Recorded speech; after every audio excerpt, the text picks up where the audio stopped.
Bienvenue au Café Change et en particulier dans la pensée philo, l'occasion pour nous de réfléchir à l'origine et au sens de certaines expressions de la vie courante et de voir combien la Bible occupe notre quotidien parfois sans le savoir. Alors, pas plus tard que samedi, on était invité avec mon épouse chez des amis et comme je suis amateur de vélo et la personne chez qui nous étions l'est aussi, il m'a prêté ce livre autour des classiques qui donne l'occasion de revisiter les grands lieux symboliques. Et en feuilletant ce livre, ça m'a fait sourire de voir qu'il y a énormément d'allusions à un vocabulaire spirituel. On parlera de pavés de l'enfer, on parlera de la chute, on parlera de la communion qui s'exerce à certains lieux. Enfin, vraiment, c'est intéressant. Alors, venons-en à l'expression qui va nous occuper aujourd'hui.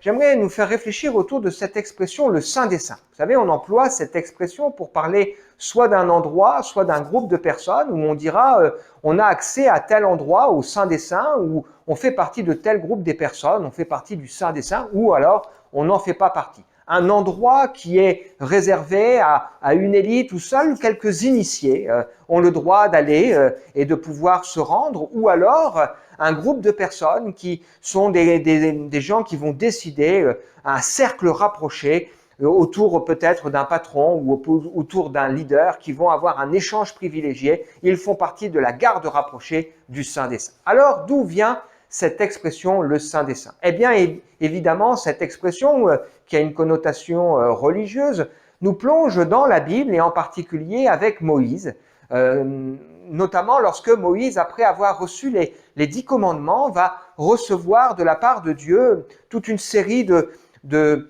règles, de choses à expliquer pour que le peuple puisse vivre sa relation avec Dieu. Et il va être en particulier conduit à inviter le peuple à construire un tabernacle, une tente dans laquelle Dieu se dit qu'il va habiter au milieu de son peuple avec une représentation d'une symbolique de ce qui marque ce qui se passe dans le ciel. Et donc cette tente sera constituée d'un parvis auquel tout le monde a accès. Et puis ensuite, au niveau de la tente, il y aura deux parties, un lieu qu'on appelle le lieu saint, dans lequel seuls les gens consacrés, les prêtres ont le droit d'accéder, et puis une partie privilégiée, qu'on appelle le Saint des Saints, séparé par un voile, dans lequel on aura en particulier mis l'arche de l'Alliance, où dans ce lieu, seul le grand prêtre aura le droit d'y entrer une seule fois par an, après toute une série de préparations. Le jour du grand pardon, du Yom Kippour, il pourra pénétrer dans le lieu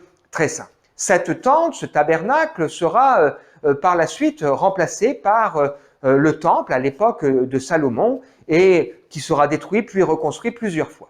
Et alors ce qui est intéressant pour nous, c'est de voir ce qui s'est passé avec Jésus lorsque Jésus est mort sur la croix.